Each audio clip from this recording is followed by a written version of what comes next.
Thank you, everyone, and especially thank you for coming to Marxism 2012.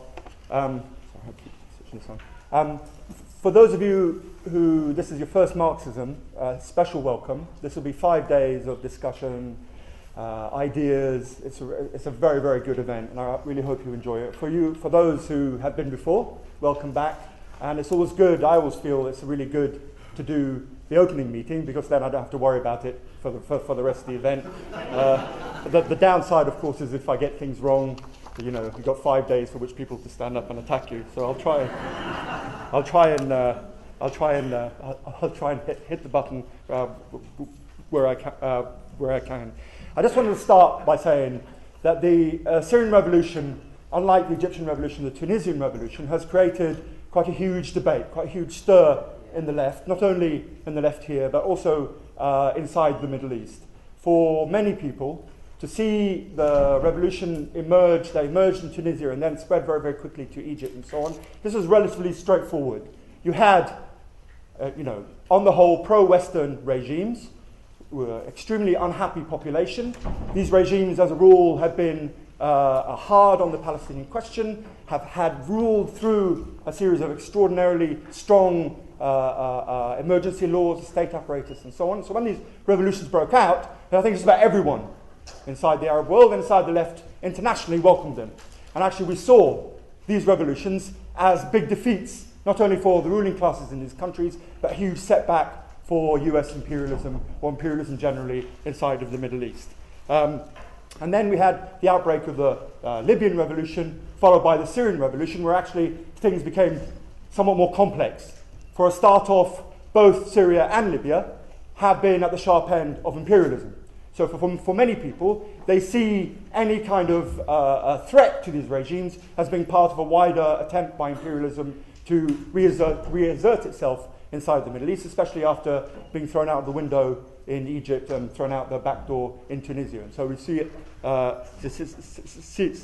in those terms. I want to start really by saying that I am fully 100% behind the Syrian Revolution. And I know that there are many people who see the revolution simply as some kind of conspiracy hatched up, depending who you speak to. Some people say Qatar, some people say Saudi Arabia, or Turkey, or the US, or it's Al-Qaeda, or it's the Zionists, or it's this, or it's that. And I want to say that, I don't want to deal too long with these things because simply it will take me too long to calm down. Sometimes it takes me 3-4 days to calm down from this kind of stuff. Because if you look into the revolution, you can see that it has its own dynamic.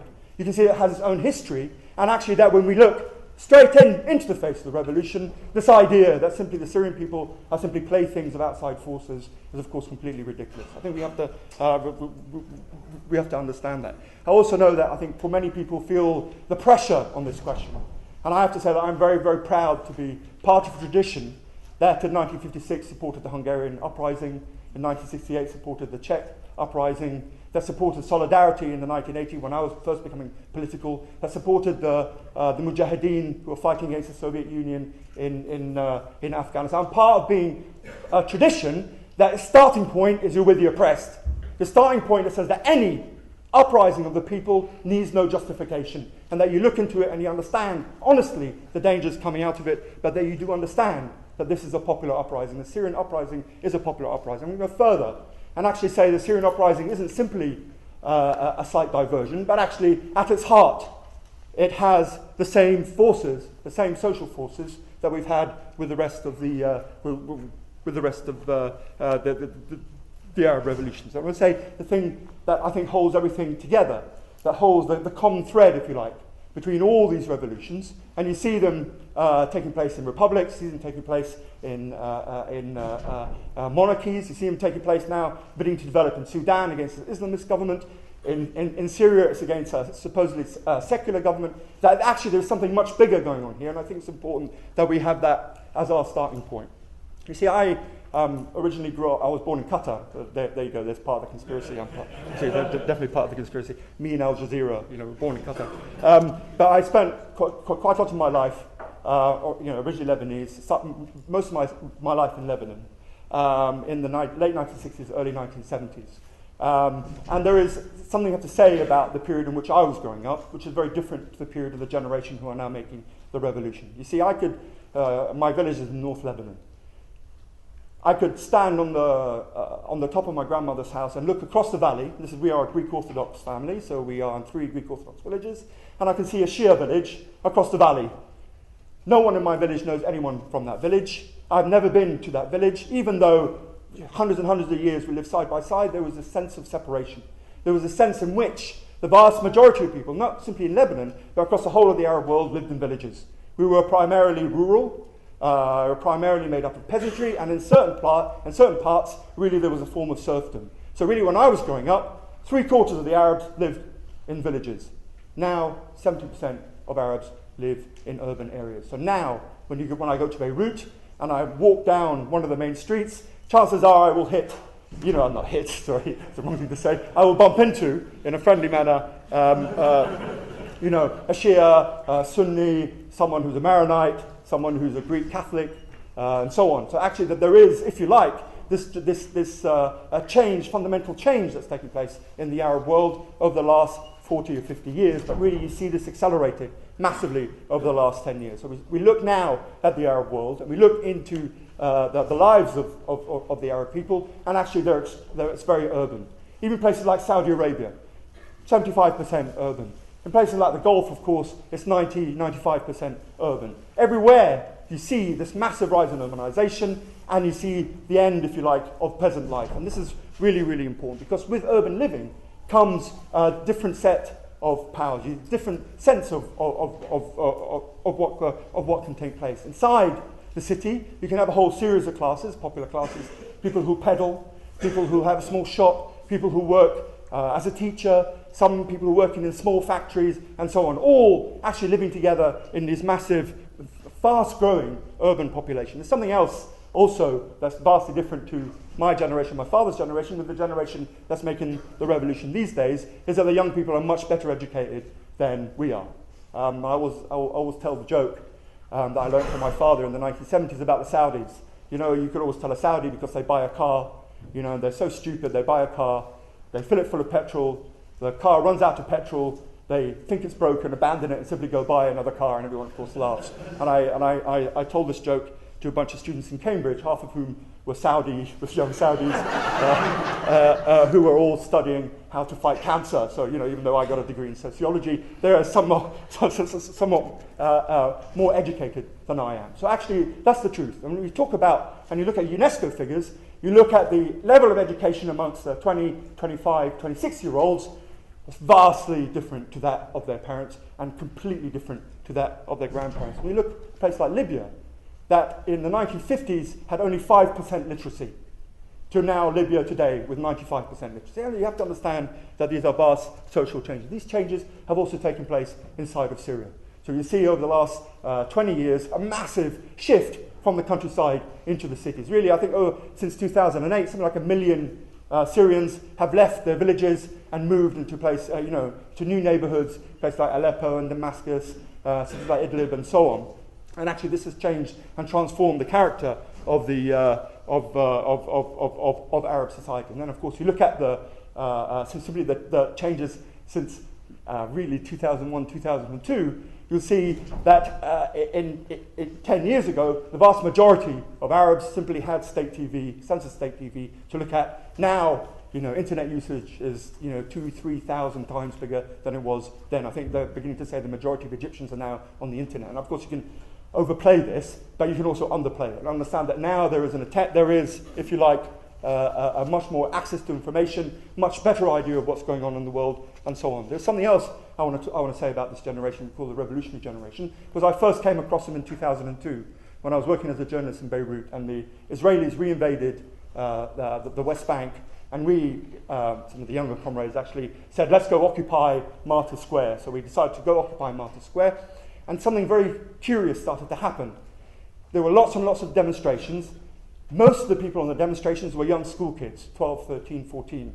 And it wasn't just a few of them, there were thousands of them, all marching into the center of Beirut, coming to where we were having occupation. We were doing speeches and all this kind of stuff.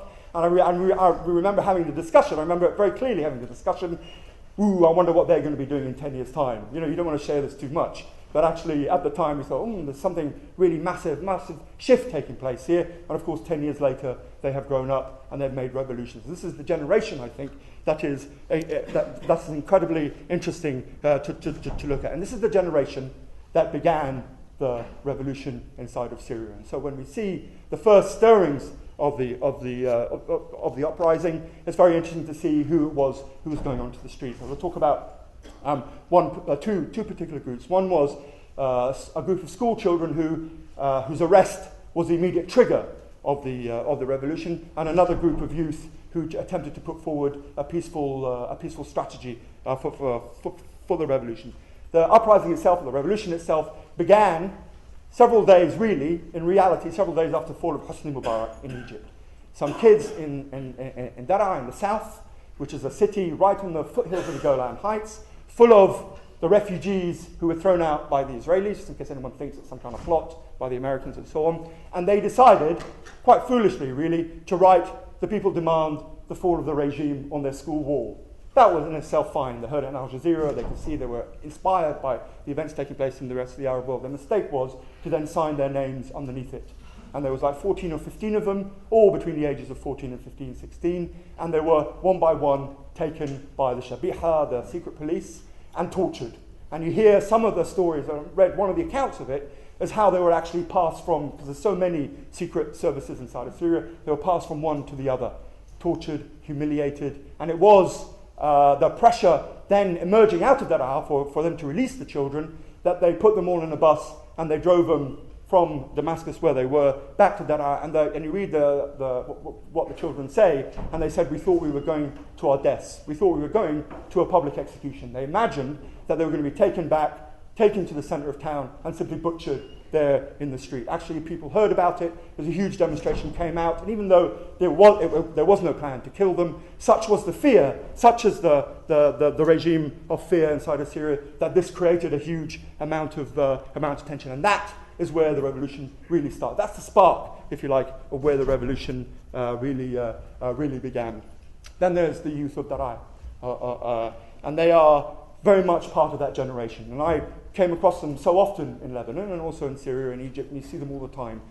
Hardly any political inhibitions, shaped very much by the anti-war movement, shaped massively by the anti-capitalist, anti-globalization movement, shaped by the Hezbollah's victory over Israel, shaped by all these things, by Hamas standing firm inside of Gaza. All these ideas were part and were thrown into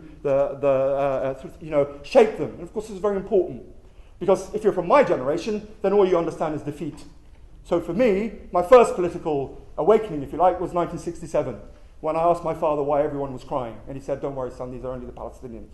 This was my first political, that I can remember, political lesson. Then came 1973, the defeat of the Arabs again. Then came 1978, the first Israeli invasion of Lebanon. Then 82, the second Israeli invasion of Lebanon. And it just felt like defeat after defeat after defeat after defeat. And there was a sense of fatalism that was around in the Middle East, the sense that we couldn't do anything, and so on. And this new generation came out of a different mindset.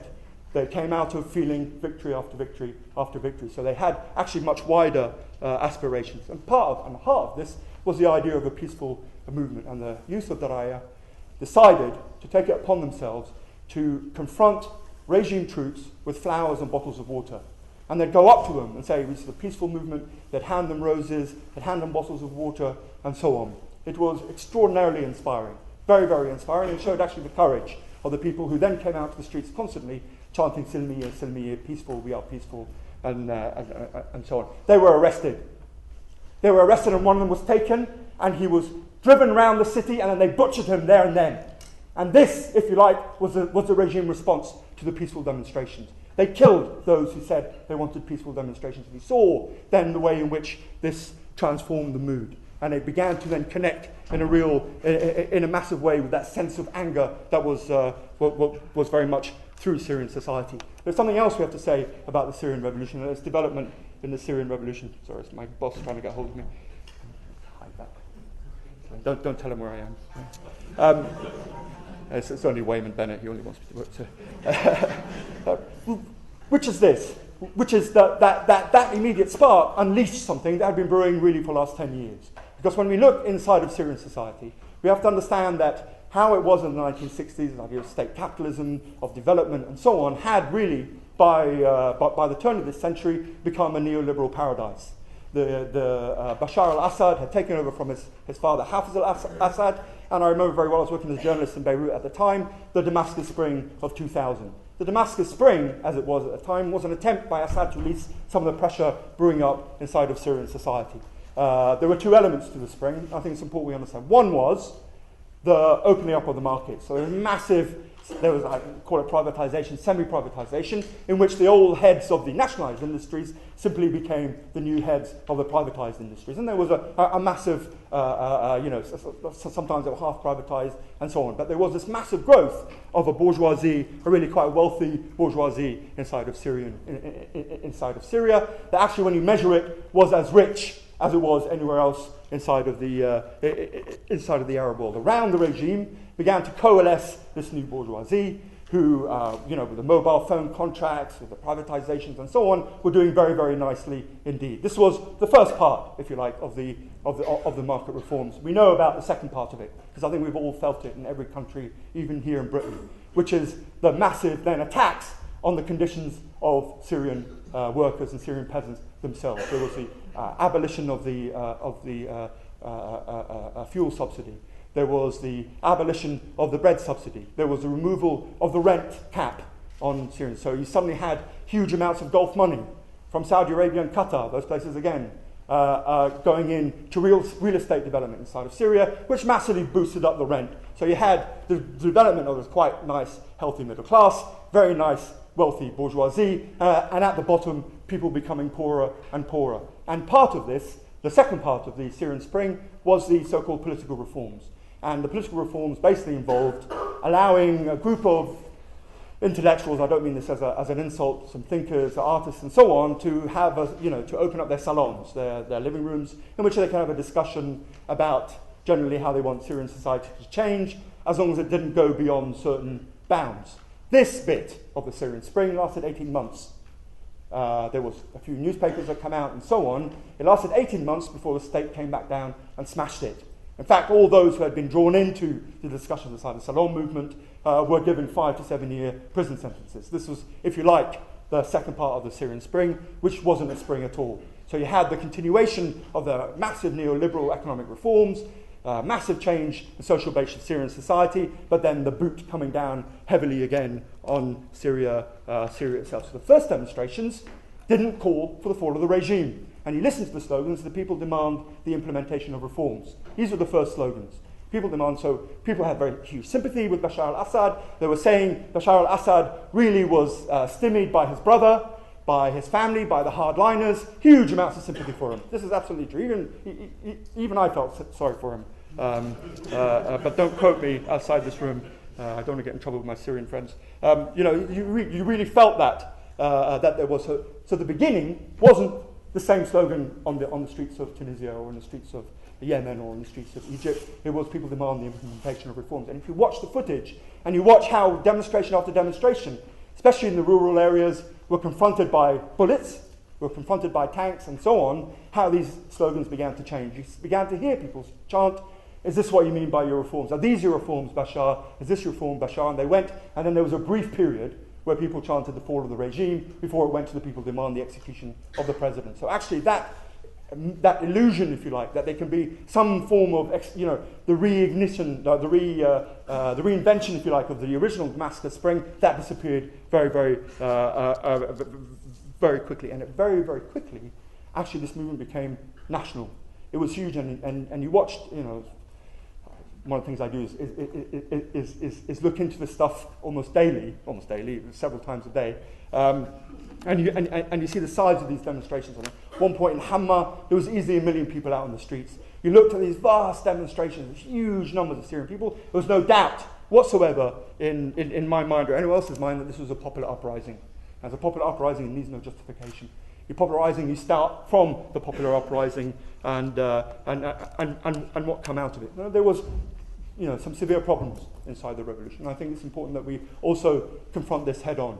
That if you think about how the Egyptian revolution developed, really it was really straightforward. In fact, it got a bit boring after a while, because anyone who went to Egypt would come back. As soon as you saw them, they'd grab you and go, there's going to be a revolution in Egypt. You're like, okay, yes, calm down. Because you looked into Egypt and you saw the development politically, the alliance being developed between the left, the Muslim Brotherhood, with the Arab nationalists. You saw the rise of the workers' movement. You saw the breakthroughs, the first sort of big demonstrations like Tahrir, and you felt the development, more and more of the street movements, the politics, the workers' movement, and so on. This was absent in Syria. So when the Syrian Revolution broke out, really people started from nothing. And very early on, there was a strategy that developed inside the revolution, which was extraordinarily flawed, which then created, I think, the problems that then ensued, which was politics was banned. People would not discuss anything they thought was political, because people were so hostile to the rhetoric and the politics that they'd come across in the past. And there was a very simple strategy that emerged, which was this, which was we will go on the streets and demonstrations. The section of the essentially Sunni merchant classes of Aleppo and Damascus will see the light, they'll turn on the regime, and very quickly you'll have a kind of Egyptian Tunisian scenario. It didn't happen that way. Actually, the truth is that layer of the Syrian bourgeoisie were more terrified of the revolution from below than they were of the regime, which was actually doing very nicely. They were doing very nicely out of them. So the idea that you'd have this new leadership from the top of society fitted very nicely with then the West setting up, or helping to set up, the Syrian National Council in Paris. Because then you just simply have a change at the top. You simply go to Paris or to South Carolina where they're playing golf or whatever, simply take these people and stick them on the top of Syrian society. And of course that didn't work. That didn't work at all. What we didn't have, as we had in Egypt and Tunisia, was sudden development inside of this of the working class. If we look in the Egyptian Revolution, specifically the Egyptian Revolution, we see two elements of it, which I think are very, very important. The first one was the insurrectionary mass demonstrations, which, like mass demonstrations we've all been on. You have a huge demonstration, tens of thousands of you come out, but instead of having a rally at the end, you simply set fire to the Ministry of Interior. So this is an insurrectionary mass demonstration. It was about breaking the hold of the state, exhausting the state on the street. And it was shifting the fear from the population into the security forces. So you saw that in Egypt, the massive 5-6 day battles that took place, the huge battles that took place actually inside of Egypt. This was, if you like, breaking the control of the regime on the ground. But inside of the revolution, you then developed the mass strikes, the strikes that really began in Suez, then spread very, very quickly. And when they went into the military factories, that's the point at which the SCAF, the Supreme Council of the Armed Forces, decided it was much better simply to throw Mubarak overboard and try and take control of the situation. This didn't happen in Syria. Strikes have begun to develop in Syria, but it's come much, much later. Much, much later, and in many ways it's too late. It's too late. And so that original movement, the politics of the movement were extraordinarily thin, very, very confused, and I think you begin to see it now. It's actually developing extraordinarily fast. And the question of intervention, what form of intervention, the question of whether you want intervention, the question of sectarianism, the question of the strategy of the revolution itself is now developing an extraordinarily fast rate.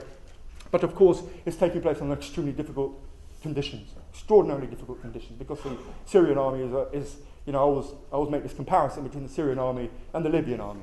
The Libyan army was essentially people who guarded the border and the oil infrastructure. The real heart and the power inside the Libyan regime were a few battalions controlled by Gaddafi and his sons.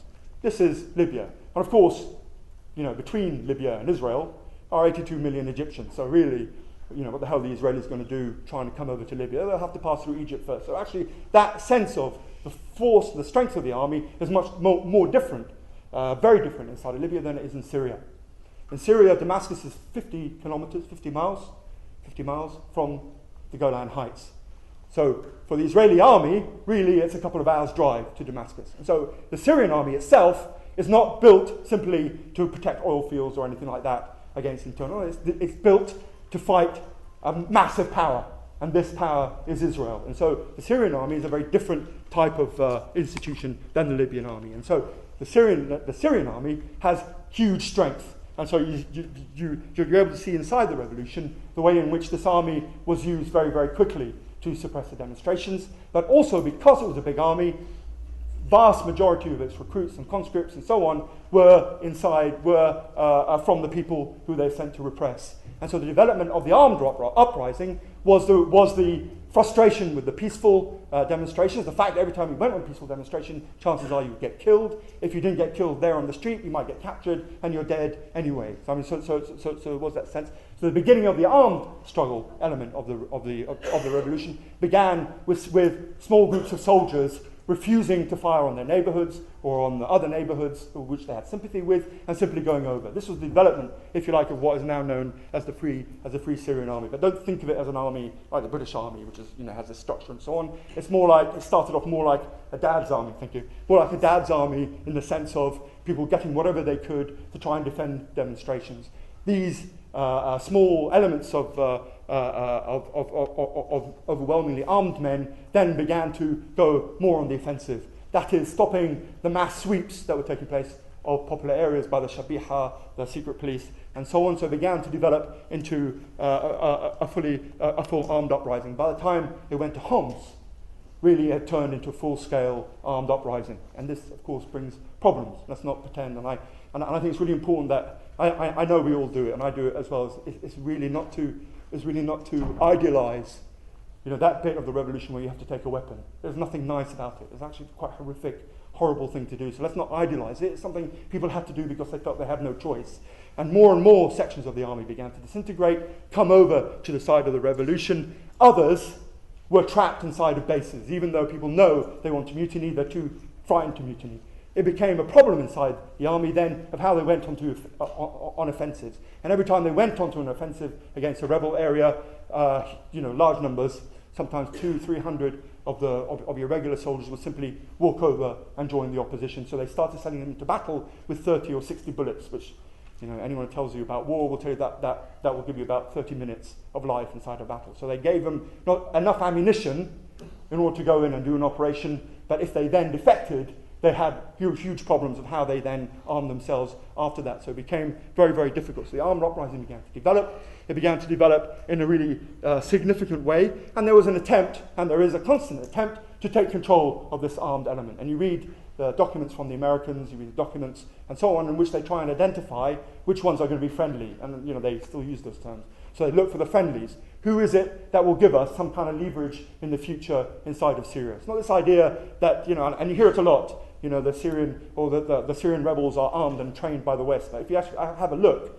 at their weapons, you realise these weapons are extraordinarily old weapons. And what the hell sort of training are we talking about? I mean, it really confuses me. It's this idea that you need a Qatari to tell you how to fire a weapon or something. That 30 years, 50 years of war with Israel hasn't taught you anything, and it's simply not true. There are huge numbers of conscription, a huge part of Syrian society, huge numbers of armed men, or men who know how to fire weapons and so on. But of course, with war, the big question of how you then maintain this war. So the danger, of course, inside the armed uprising is that then you start looking outside for your constant flow of ammunition. You need ammunition constantly to fight in war.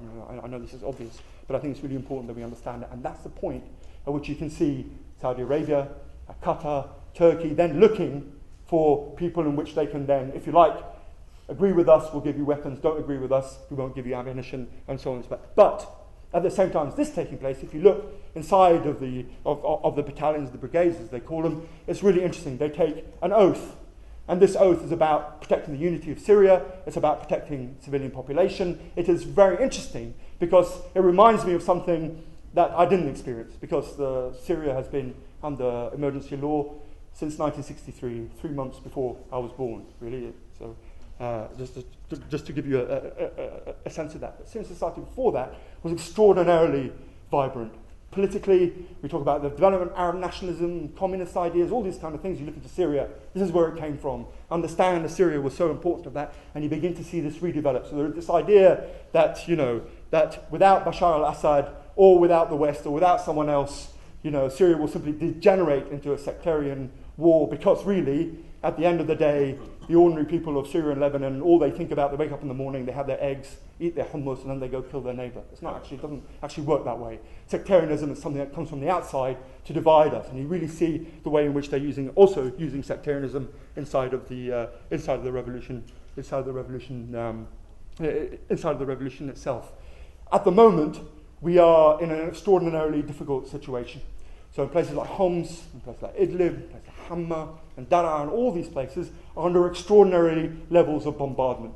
Today, they also, yesterday, they retook one of the suburbs in Damascus. The daily toll of deaths is really quite horrific, 100, 150 people dying every day. They talk about 65,000 people who are missing, presumed dead, who knows. There's 200,000 people who are being held hostage by the regime, rounded up, and so on, and unknown number of soldiers who have been executed for refusing to fire on the demonstrations. And so we are, if you like, in a very difficult situation. You can see really the dangers that are now inside of Syria. The dangers are this: if the revolution does not succeed relatively soon, then you can see that point at which outside forces begin to have bigger influence. But at the moment, the revolution feels like it's moving forward. So you think about what's happening around Idlib, around the north, around Homs, and all these areas. There is a huge rebel offensive. Town after town is now falling in front of them. The state is retreating more and more into the urban areas, in which they're finding extraordinarily difficult to control. I got a message from a friend of a friend, who came from Damascus and said, Damascus is full of the Free Syrian Army. That is, young demonstrators who have now joined the armed rebels.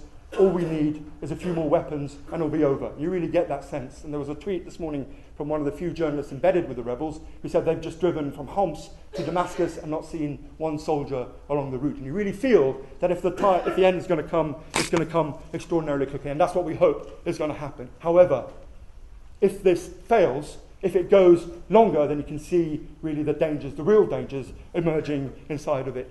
The West, the outside forces beginning to take more control, and that sense of sectarian frustration beginning to develop. It's always a danger there, and it's always a danger that we have to be wary of.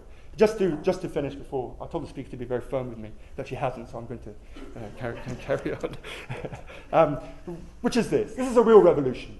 It's not as simple as Egypt. I don't think Egypt's that simple, to be honest with you, anyway. It's not as simple as Egypt and Tunisia, but it is a real revolution. We, I think, as revolutionaries, have a duty to engage with those inside the revolution, to talk about the dangers of foreign intervention, why we don't call for it, and all these kind of things, but also to talk about a strategy of how to win the revolution. You begin to see the development of strikes, popular strikes, mass demonstrations, mutinies, and so on, and actually see this is the way forward.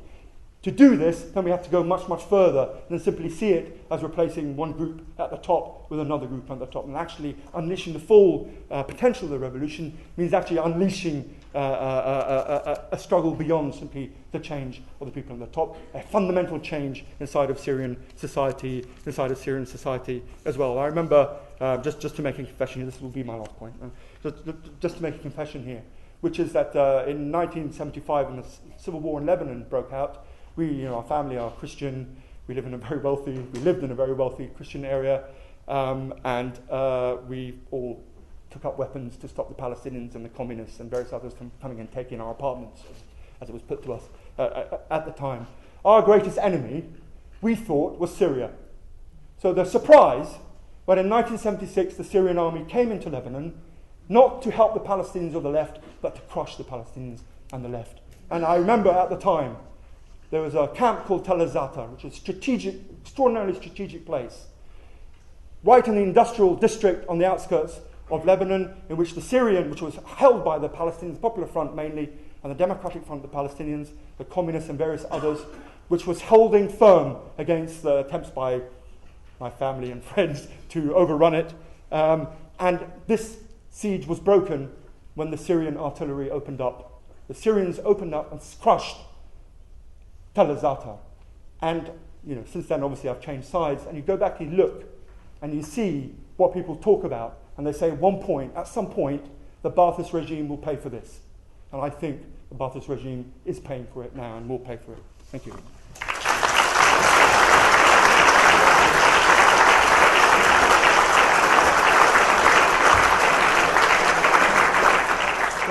National Union of Journalists.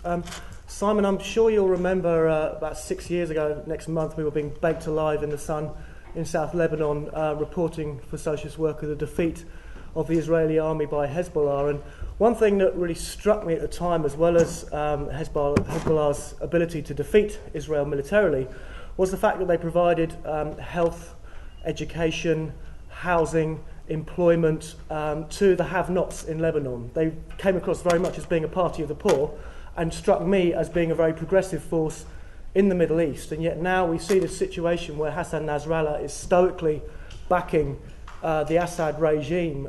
So I'd like to know what you make of that, and also what the implications are for Hezbollah if the Assad regime do fall, and also for Lebanon from that position, because whatever happens in Syria, they are still the biggest force in Lebanon. So I'd like to know your take on that situation. Thanks.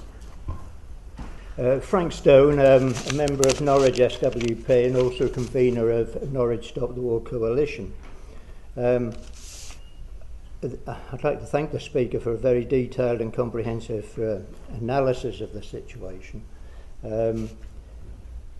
I think he's quite right in saying that as opposed to Egypt and Tunisia, Libya and Syria have been more complex situations, and has certainly led to I'd say a split in the anti-war coalition in respect of that area.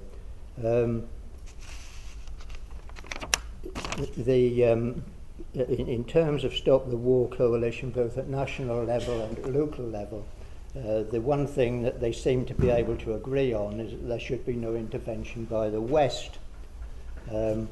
As regards solidarity with the Syrian people, there then seems to be a question mark as to whether it is possible to support the Free Syrian Army when that is possibly tainted by getting their arms from Saudi Arabia and from Qatar, who are friends of America, and therefore that, like Libya, that possibly the revolution there is being tainted. So I'd like to know the speaker's response to that. Do we just coalesce around no Western intervention, although there already seems to be some Western intervention covertly already? So do we coalesce around that, or how can we express solidarity with what he says is a genuine uprising by the Syrian people, which incidentally I believe as well, because I have a Syrian friend who is terrified as to what might happen to his family next. So that's my question. Yeah, I agree with Simon who says you have to avoid getting drawn into some of the arguments with the conspiracy theorists. You get angry, but I think it's also worth responding to some of the arguments. I live in Barcelona, and you do hear there's a whole section of ex-Communist Party left that come out saying about this all the CIA conspiracy and so on. There's actually one very good commentator who said, of course the CIA conspire, White House conspires, but people also conspire. So we can have our own conspiracies against what they're trying to do. I think it's also interesting the comparison with Egypt, and not just the last couple of months, the last year in Egypt, but the whole series of the struggles in Egypt. That when Tahrir blew up, you have suddenly loads of media commentators say, well, this came out from nowhere, it's somehow inexplicable. You say, no, it's actually a whole 10 years of struggle. And also in Syria, in a different dynamic, but also it has its own dynamic. And so the idea of the sort of the left-wing conspiracy theorists is all invented by the CIA, just a mirror image of that right-wing version, that all the 10 years of popular struggles in Egypt didn't exist, and all this real experience of people in Syria doesn't exist either. In Barcelona, I have a Syrian friend who had to go back for family things, and he ended up in a police cell for a couple of days, and luckily he wasn't tortured, but he saw petty criminals being brought in and tortured horribly and explained about it. So the idea that that's somehow anti-imperialist is mad. Him and the Syrian community, or a part of the Syrian community in Barcelona, have weekly demonstrations that are pitifully tiny, and you have sections of the left that refuse to support them, and then of course they go and meet all the parliamentary parties, so you have the Tory party saying, yes, we support them. But of course if you had the left giving solid support to the Syrian Revolution as it did to Egypt, then of course it wouldn't occur to them to go and ask for support from the Tory party. And I think here the previous comment asked about the anti-war movement. It's complicated because the anti-war movement has to be united against the war, and we can't afford to divide ourselves in other things. But the left should have a clear position that we support people fighting oppression. So if it's going to divide the anti-war movement, okay, let's have a united anti-war movement. But anybody who claims to be on the left and supports a dictator who's slaughtered the Palestinians, who's actually protected Israel's border on the Golan Heights for 4 decades, somebody who's met the Queen, I don't know how many people he's met. I mean, there's photos, just as there were with Gaddafi, there's all sorts of incriminating photos of Assad meeting people. And also processing people held by the CIA from Guantanamo, because of course Assad also hates the Islamists just as much as America does. So just without getting angry, anybody who supports Assad is scum.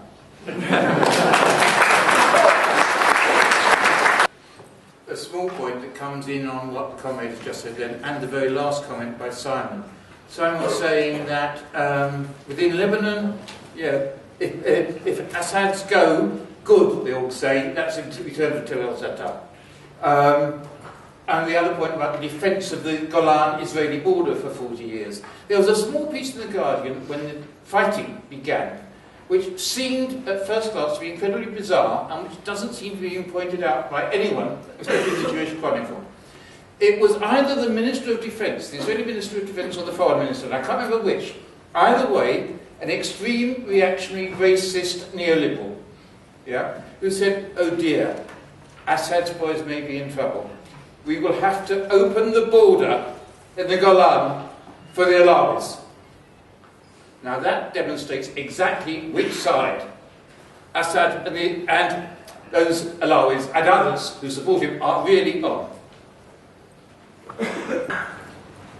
What I wanted just to say is that I've been following this speaker and I've seen a lot of comparison to Egypt, Libya, and I've noticed a mistake that the Syrian Revolution came after the Egyptian Revolution and it was peacefully. What I want to say is it is sad not to mention also the Bahraini Revolution. And I'm a Bahraini citizen who was in prison and was tortured in 2011 for taking part in the demonstrations. And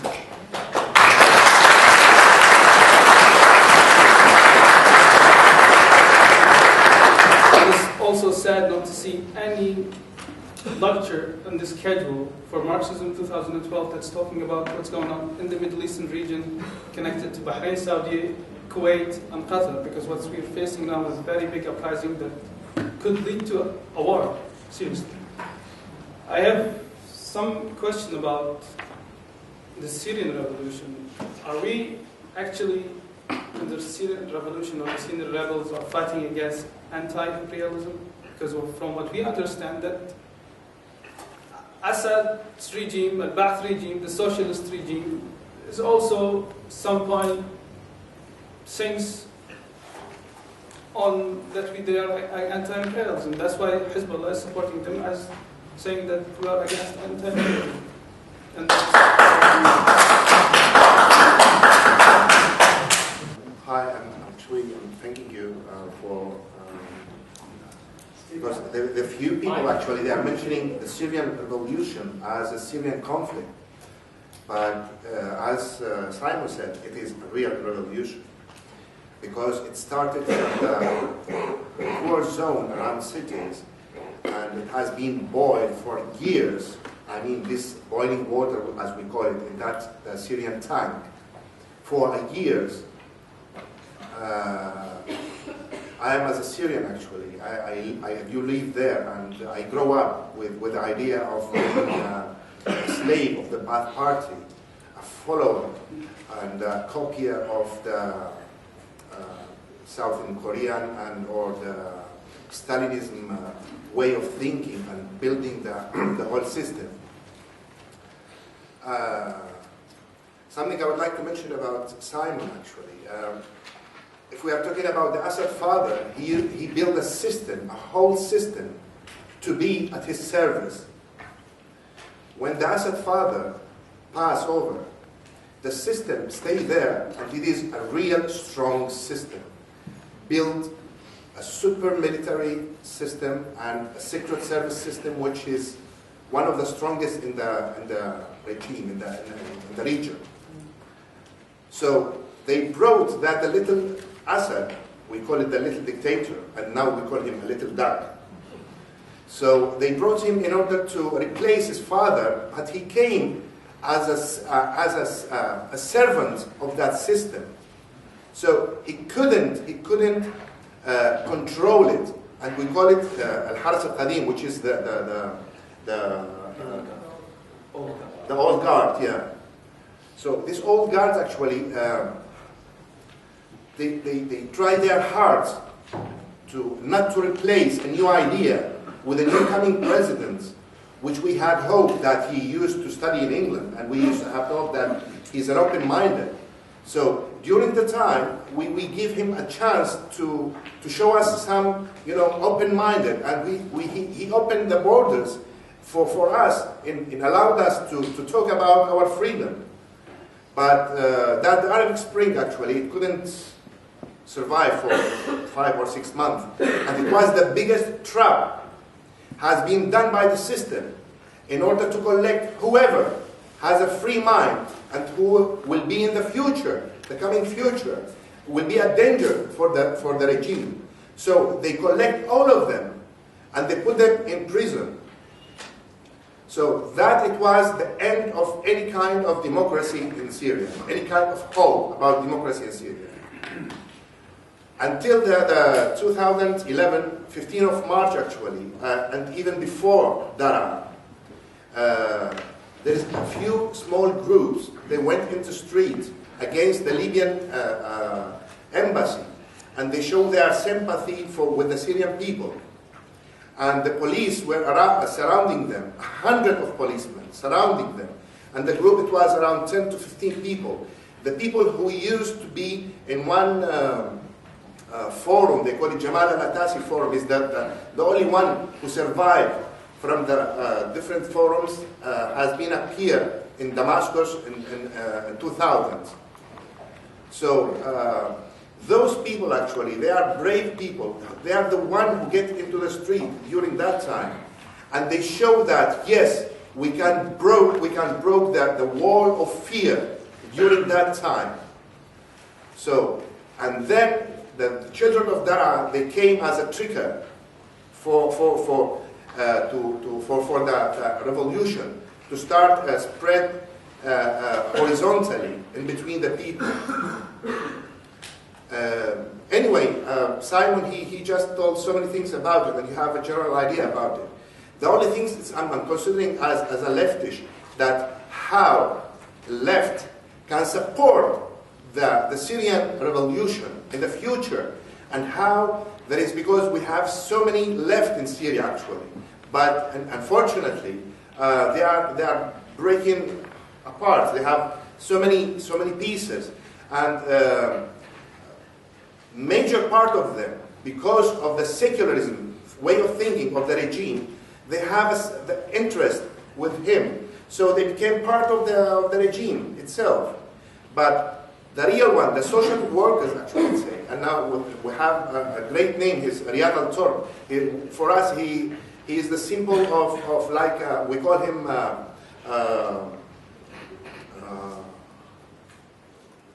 anyway, he's been in prison for 20 years, the Arabs Mandela. He's 80 years old now, and when he gets out of the prison, he refused actually to appear on media.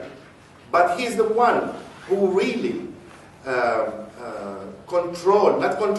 he's planning very well how the rebels in Homs city, how they can control the things and how they can support different areas.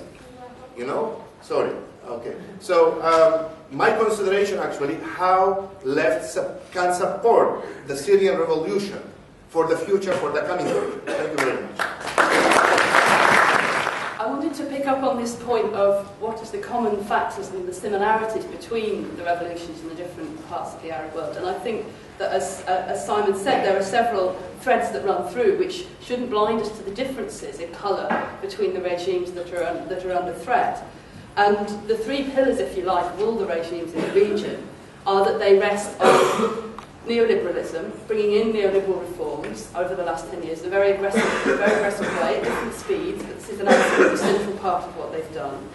They rest on an alliance with imperialism that's either a direct alliance, as in the case of Egypt, or in the Gulf states and so on, or actually is, in a sense, an indirect alliance, an indirect benefit from being part of a system where the kind of anti-imperialism that these regimes espouse was not anti-imperialism at all, but an accommodation, as has been said. I'll come back to that point. And the third pillar is the question about the internal repression, absolutely brutal, repressive regimes. And this is really important because in the 1950s and into the early 1960s, there did appear to be a way of dealing with these problems that was through taking control of the state. And the person who symbolised this the most was Gamal Abdel Nasser in Egypt. But they had, in the Syrian regime, the Iraqi regime of the time, were in a sense copies of the same strategy, which is that you could take state power, you could use that state power to create a state capitalist economy that would bring some kind of social justice for ordinary people and a health service and education and so on and so forth, and that it would defeat imperialism, it would stand up to Israel and it would get rid of the old colonial powers. The problem is that that strategy failed. Absolutely it failed. And it failed, it was defeated twice. It was not only defeated on the battlefield in a sense, and defeated by proxy in terms of imperialist backing of the Israeli state and their attacks on Nasser in 1967, and all the wars that were fought since, but as well as directly defeated. It was defeated on the economic front as well. In the 1970s, Gamal Abdel Nasser's successor, Anwar Sadat, signed up to the neoliberal agenda. He went over, geostrategically speaking, to the side of the US, and also on the in terms of economic policy. And that what you have in Syria is a regime that paints itself in anti-imperialist colours, but it is absolutely fundamentally part and parcel of the same problem, which is why support for the popular uprising against it is so important. And another point that Simon made, which was about the centrality of the workers' movement in confronting all of these things, is absolutely crucial. Not only on a national scale, because there is no solution to these problems within a single country, but on a regional scale. And that's why, I agree with the comrade who spoke about Bahrain, that what's happening in the Gulf is extremely important because of the counter-revolutionary role of the states in the Gulf, and why there must be uprisings that succeed there. And in fact, there is actually a meeting which will talk about capital and class in the Gulf, which is on Saturday, I think, by Adam Haniyeh. So I hope you come to that and bring in the discussion about the Bahraini revolution there. So the unity from below that workers can create is absolutely crucial because on the social level, it shows the alternative that can challenge neoliberalism. And on the political and the democratic level, it has nothing to gain by signing up to a new repressive state and a new repressive order. And in terms of imperialism, it has to be absolutely cemented into fighting the imperialist order in the region. It also breaks down the divisions that are imposed from the top. Breaks down the question of sectarianism. It can break down the divisions between town and country if workers can lead the struggle alongside people fighting in the rural areas for peasants' rights and so on. This is something that we can see a potential for. We can see developing. It's played an important role in the Egyptian Revolution, the Tunisian Revolution, in the first stage of those uprisings, of getting rid of the dictators. But it's something that actually has to develop much further if we're going to see the promise of the Arab revolutions actually fulfilled. Yeah, the comrade from Bahrain talked about the drowning of the revolution, the attacks on the revolution last year, and I want to take that as a starting point to talk about the role of us in the UK, because we're not in the Middle East, we're not in the Arab states or whatever. Nevertheless, the regime we live under, our government, is a key player in that region. Now, we all remember last year, in the wake of the Egyptian Revolution, that Cameron was one of the first people to go to Tahrir Square to congratulate, to patronise the revolution and say, isn't this fantastic? He didn't say how much weapons the UK government had been selling Mubarak for the Federation. He didn't talk about We talk about the fact that the US government, the great freedom-loving US government, had provided Mubarak with $64 billion in 30 years to prop up his regime, and then he started wringing his hands over Syria. And Libya, and how he desperately wanted to go in there and sort out the dictatorships. We've got to remember that the UK supplies Saudi, Jordan, Bahrain, the United Arab Emirates, Libya under Gaddafi, all these characters. The UK has sold weapons to them. It dominates sales in the Middle East and the Gulf states of fighter jet sales, of submachine gun sales, of electric batons and tear gas. When our comrades are fighting their dictators, they're dodging British bullets, they're dodging British tear gas, and that's what we've got to point to. Over our government, their hands are bloody with the hands of Arabs, not just this regime, but going back generations, and they have no progressive role to play in the region whatsoever.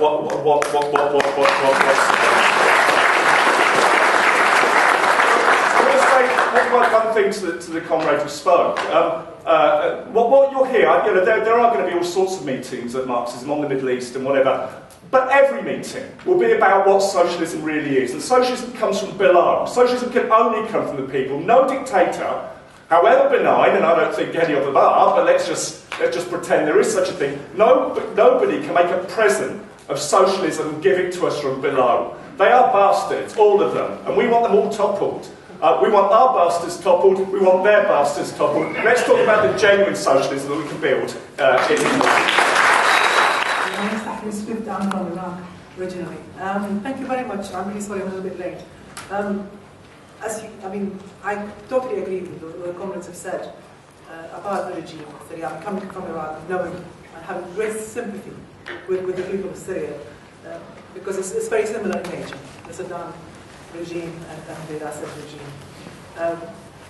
However, I am petrified that the whole region is going to be plunged into sectarian conflict.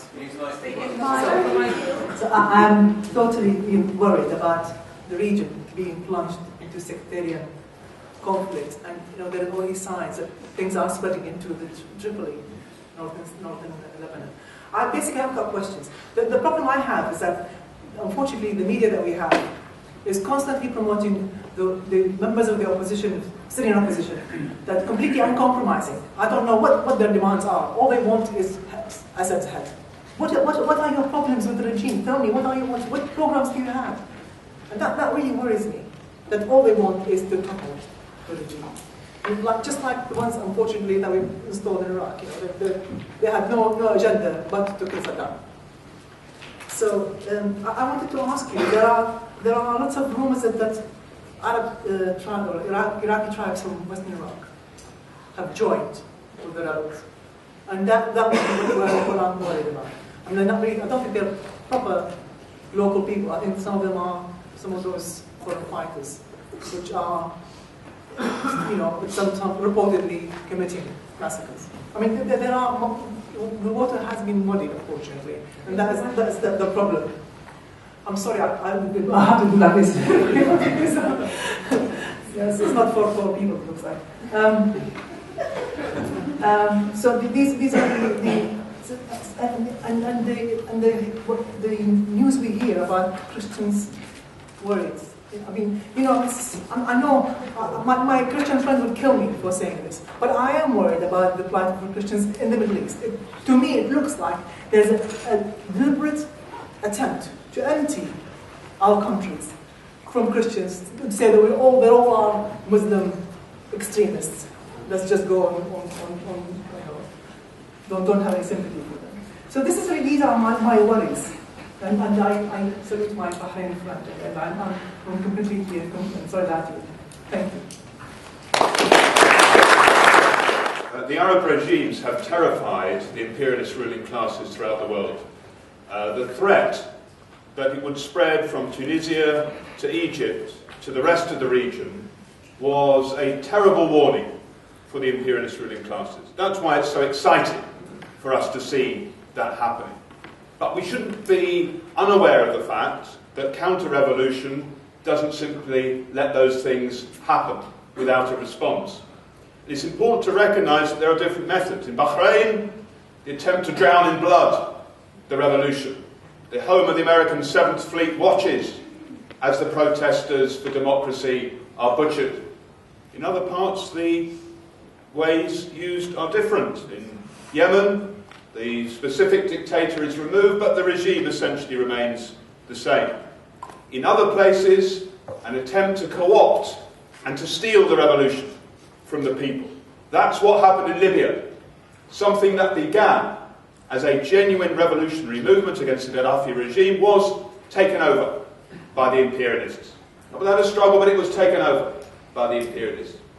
I desperately hope that Simon is right about the future development of the Syrian Revolution, that it will be successful. But we should recognise there is a danger. There will be attempts, and there are attempts now, to take over the revolution and use it in the interests of imperialism. There are people inside them, at the Syrian National Council, for example, who want that to happen, who want to have international, Western, American, British intervention in Syria.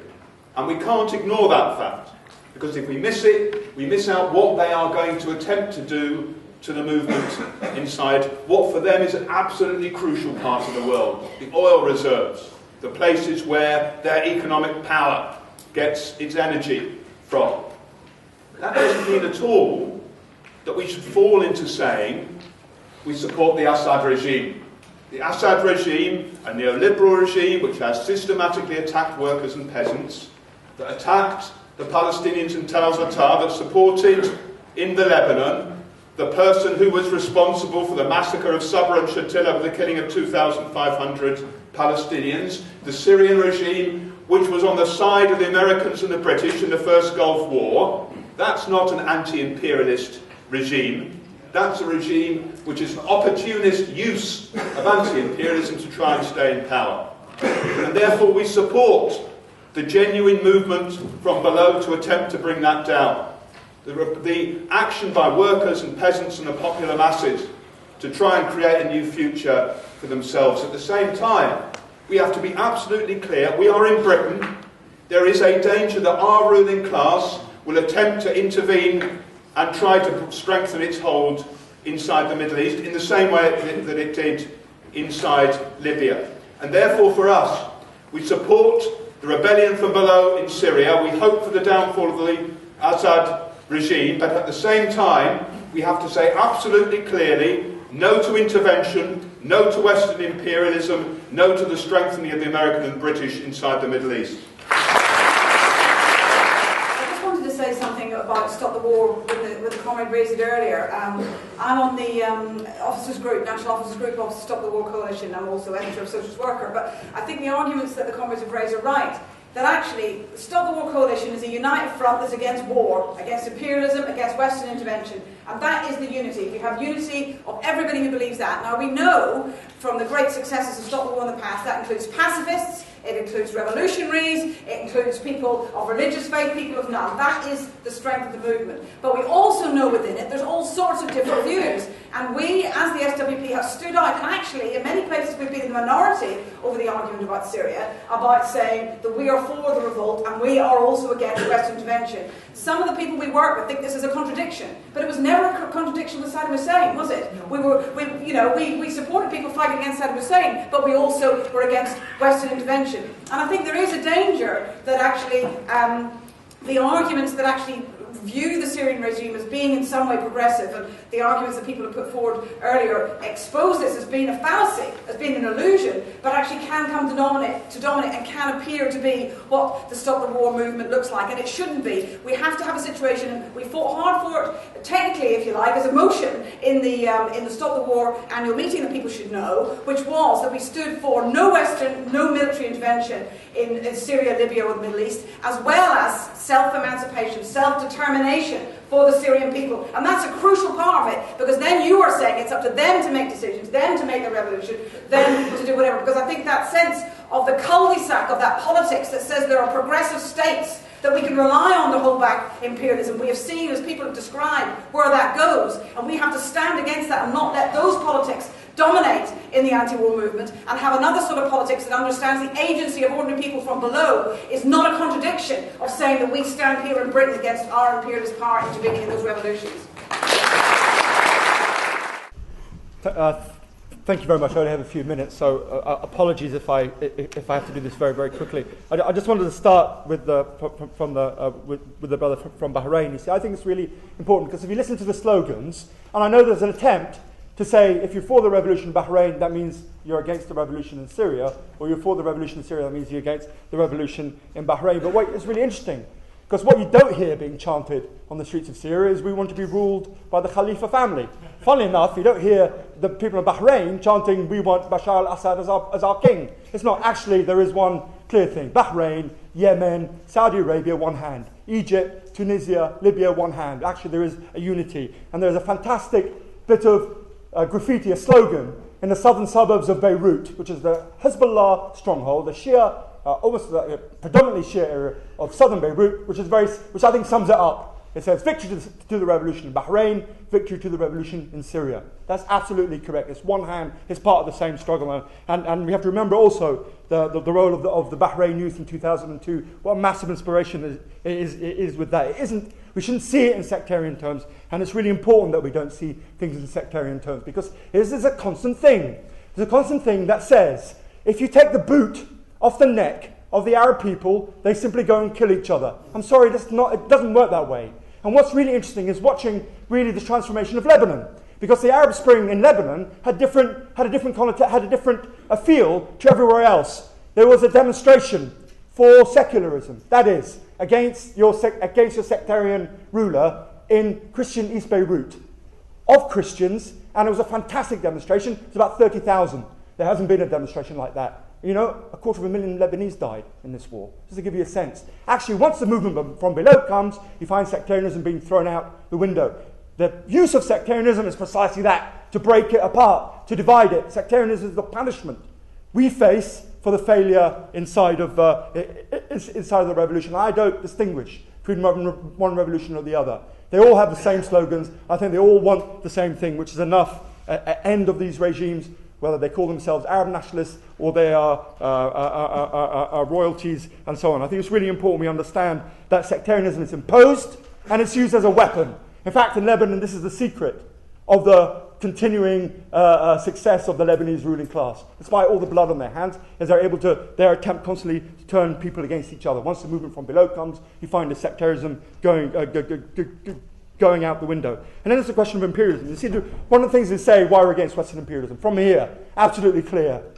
What the British government has done in the past, what it would like to do, how imperialism would like to reimpose itself inside the Middle East. We understand the dangers of imperialism, absolutely, and why we have to be absolutely against it. And so I find myself having discussions with Syrians, which are slightly different, taking a slightly different form, which is Western intervention is about them hijacking your revolution. Don't believe me? Look at what's taking place with the Friends of Syria group. Because what is it that they are putting forward? They call it the Yemeni transition plan. That is, Bashar al-Assad goes, maybe another couple goes, his regime stays in place, and they simply come and parachute someone else on top. And you begin to see this awakening now amongst Syrians. The thing about hijacking the revolution is stopping the revolution. This is the experience of Libya. So we are actually against Western intervention from the West. We're also against Western intervention from the East because it is about hijacking the revolution in order to stop the revolution. People ask whether, just on the question of Hezbollah, you see, I think for a certain extent it broke my heart because Hassan Nasrallah was really seen as, I was in Damascus in 2006.